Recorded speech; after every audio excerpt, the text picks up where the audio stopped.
President Trump said he was just fooling around this morning when he placed 2 pieces of bacon, a forbidden food in the Muslim religion, between the pages of the Quran at the annual National Prayer Breakfast.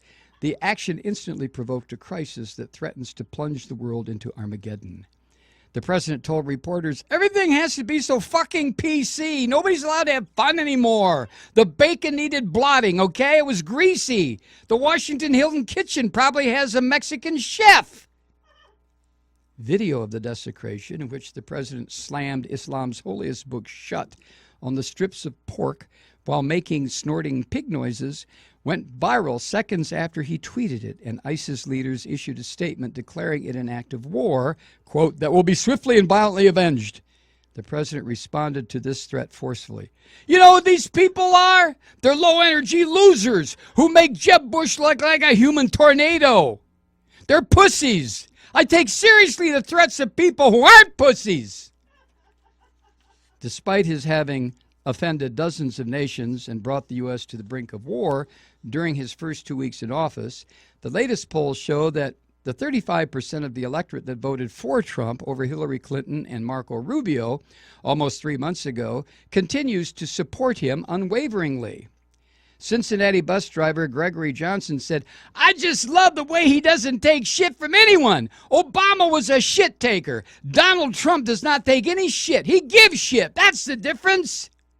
Miami waitress Phyllis Alston said, he says what he thinks. It's like he can't help it. He's not your typical politician who's going to hold his tongue just to keep his country from getting nuked. That's why I love him.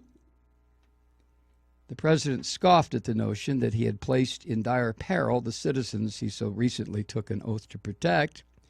Trump said, forming a large circle with his arms, they have big mouths, these ragheads, huge mouths. But let's see if they can do anything besides grow beards and dance on rooftops.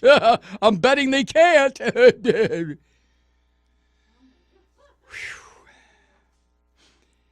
Written by Paul Slansky at Huffington Post.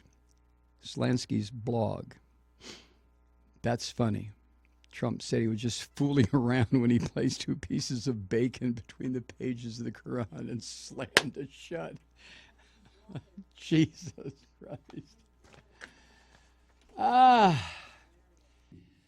Truth Seekers. Mike Malloy here. You know, the Progressive Voices Network brings you commercial-free commentary from today's leading progressive radio hosts and pundits, like me, Mike Malloy, 24 hours a day. I'm not your typical old guy from the 80s or the 90s talk radio host, and Progressive Voices is not your typical talk radio network. It's a listener-supported nonprofit with no corporate control whatsoever over our broadcast. So hosts like me, Mike Malloy, are free to rant and scream and carry on about whatever we like. We're often controversial, but we're never boring. You can begin in the morning with Bill Press and then end your day screaming with me, Mike Malloy, weeknights, 9 p.m. in the East, 6 p.m. in the West on the Progressive Voices Network. Always progressive, always on. I'm Mike Malloy. Keep it lit.